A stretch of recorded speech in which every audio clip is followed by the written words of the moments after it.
And do you deal with women maybe who might be going through perimenopause or menopause, and that throws a whole other wrench Oh, into things? yes. So, talk a little bit about that and how you sort of tailor a program to a client.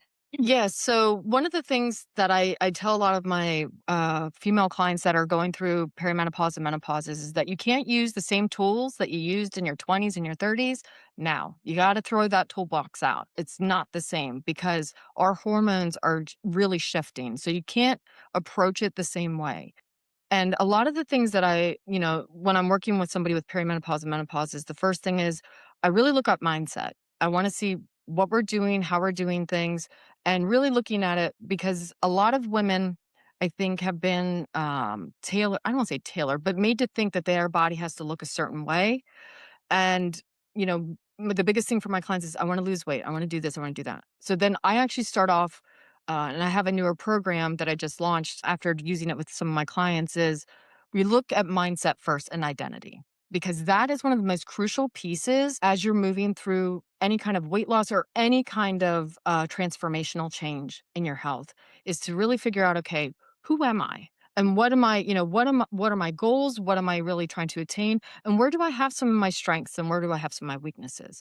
And the same goes for perimenopause because in that time frame, one of the biggest things that you'll hear is I don't feel like myself anymore because we are losing that estrogen.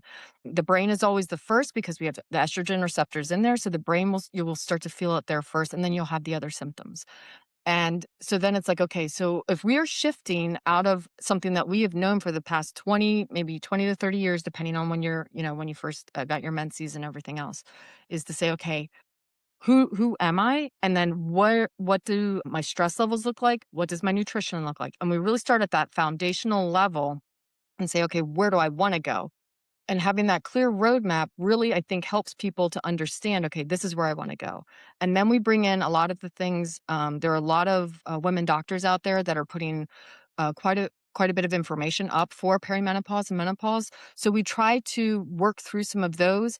As a health coach, I can't technically treat or diagnose anybody, but what I can do is say, okay, here's some things that might be able to help you and we can start working through those and see if these things help for you and looking at some of those symptoms and working on that. But you have to change the toolbox that you're using in perimenopause and menopause because it's not the same Yeah. as when we were younger because the hormones, I mean, perimenopause is chaos. It's been Yes, it defined is. as the moment of chaos, and for too long women were put in a corner saying, oh, just deal with it or take an antidepressant, Yeah.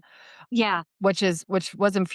infuriating, and I'm so glad that people are starting to recognize that they need to have good healthcare as well.